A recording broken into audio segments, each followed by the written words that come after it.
Welcome back to another video on my channel. In this video I'm going to do a quick but deep dive into two new features of the brand new Leica M11. And the first new feature concerns the USB-C port at the bottom of the camera, and the second feature, which is new, is that you can select on shutter type and choose between mechanical, electronic and hybrid. And I'm going to deep dive in this video what this all means and what you can do with it, how useful it is. I will provide my own thoughts, independent of course, like always. And now let's get started.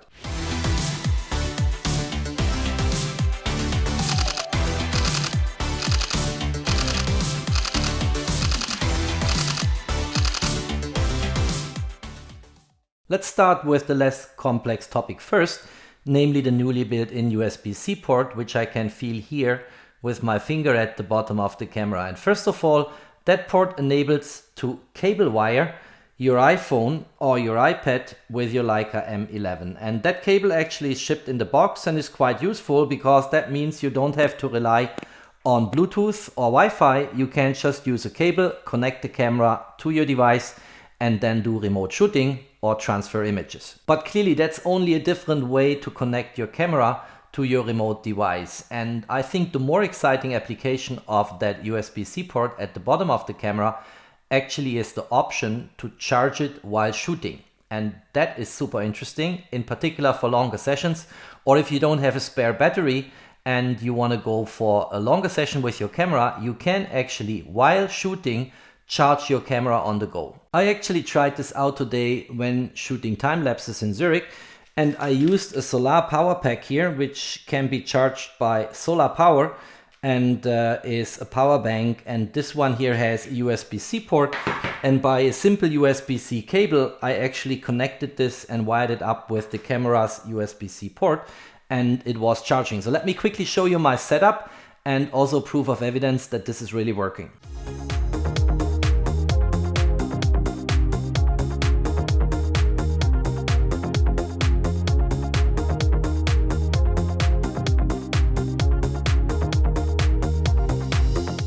As I said, the newly built-in USB-C port into the Leica M11 is the less complex topic.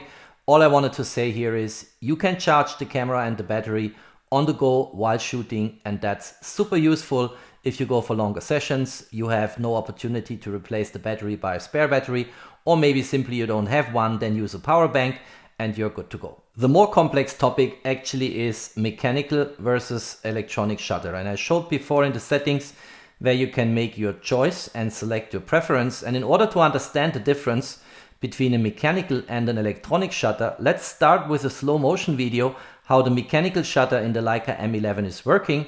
Then let's have a look how electronic shutter is working. Let's do a quick comparison, and let's also discuss the consequences. I've spent quite some time in the last weeks with differences between mechanical and electronic shutter, and I posted a bunch of videos on different cameras. And what I can say as of today is that the only electronic shutter which is quick enough to avoid what people call a rolling shutter effect so far in cameras I have here in the studio is with the Sony Alpha 1 and the Nikon C9. Under mechanical shutter on the Leica M11, which you see here in front of you, the first thing that happens is if the camera is switched on, the sensor is open and the shutter is not closed. Otherwise you would not see a live view, of course. If you press and release the shutter button, the first curtain closes and prepares the camera for taking exposure. Then it opens and exposes the sensor to light in exactly the amount of time which you have set up in your shutter speed, and then the second curtain closes and exposure taking is over. Immediately thereafter, the shutter opens again and exposes the sensor again to light, so that you can see what's in front of you in the scene in the live view. As I showed in my introductory video to the new Leica M11 right at the day when Leica announced the camera, the mechanical shutter has a shutter speed range from as fast as 1 divided by 4,000 seconds up to 60 minutes.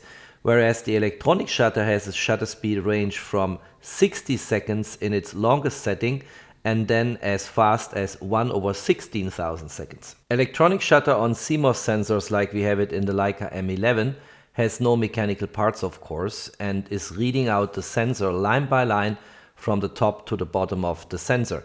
And if this process is not quick enough, which is captured by a parameter called the readout time of the sensor, of course in its interplay with the CPU of the camera, which in case of the Leica M11 is a Maestro 3 processor, then this line-by-line readout procedure of the sensor, which is called a rolling shutter, leads to diagonal distortions, which people call the rolling shutter effect. Let's do a little experiment now. So I've mounted here the Leica M11 on a tripod, and you see here in the live view that my subject is a fan, and the fan has here in one blade LEDs. And what we are going to do is we'll take a picture of that fan without movement, then we'll take a picture of the fan with movement but with mechanical shutter, and then we do the same with electronic shutter. So let's get this going. First of all, have a look here. I already focused. You see here the fan is sharp and crisp. I'm using the Aposumicron 35mm f2.0 aspherical lens mounted on the Leica M11. And let's also have a look into the menu. So I have here manual mode, of course. I have 1/4000 seconds, which is the fastest shutter speed I can do with mechanical shutter. And let's make sure in the menu we are on mechanical shutter. So let's go to page number 3. Shutter type mechanical, and then we are good to go. Let's take a first shot without the fan blades moving. So this is the first image. Have a look here. Looks quite okay. So now let's get the fan turned on. And you see some kind of nice pattern coming from the LEDs. But you already see here some curvature on the blades, which indicates that actually in live view the readout time of the sensor cannot be super fast. Otherwise this would look totally different. Now with the mechanical shutter and 1/4000 seconds, I will very likely be able to freeze the movement of the blades. So let's try this out.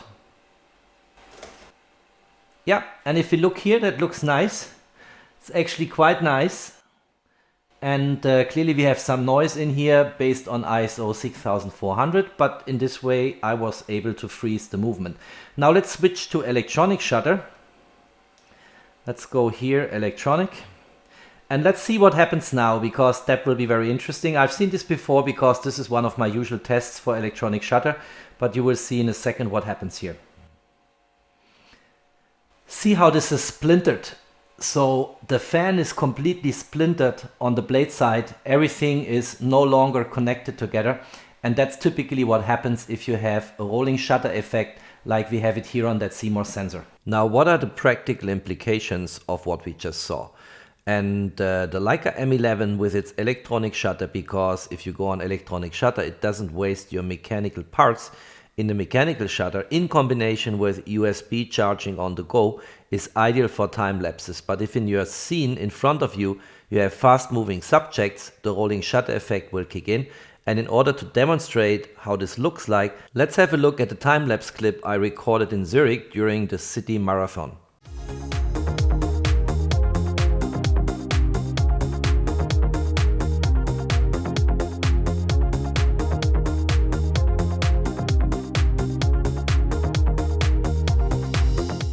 The rolling shutter effect of the Leica M11 expresses itself by the diagonal distortion of the tram, which was passing by very quickly, and of course it happened very quickly because I was also very close to the tracks. The rolling shutter effect of the Leica M11 is not the worst I've seen, so the Hasselblad X1D Mark II, for instance, has even more distortions if you have fast moving subjects in the scene, and I know it exactly because in the past I did shoot exactly the same time lapses in Zurich with the electronic shutter of the Hasselblad X1D Mark II. The clip would have looked a bit better if I would have kept more distance to the tracks and the tram, so let's have a look at a second clip which I recorded with some distance at Paradeplatz, central Zurich.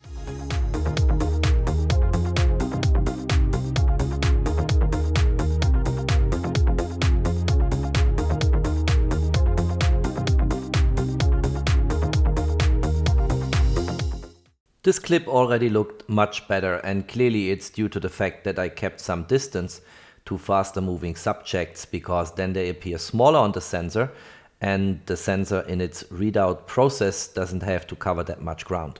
If you remember earlier in the video when we looked into the live view of these fast moving fan blades, I already mentioned that the blades show some curvature on the Leica M11 live view. And if you compare that now with how this would look like with a Nikon C9 or a Sony A1, you already see a significant difference in the way the live view is capturing these fast moving fan blades. Let's come to conclusions. First of all, the electronic shutter in its readout time on the new Leica M11 is not the fastest in the world, but it is better than what I've seen on other cameras, for instance on the Hasselblad X1D Mark II.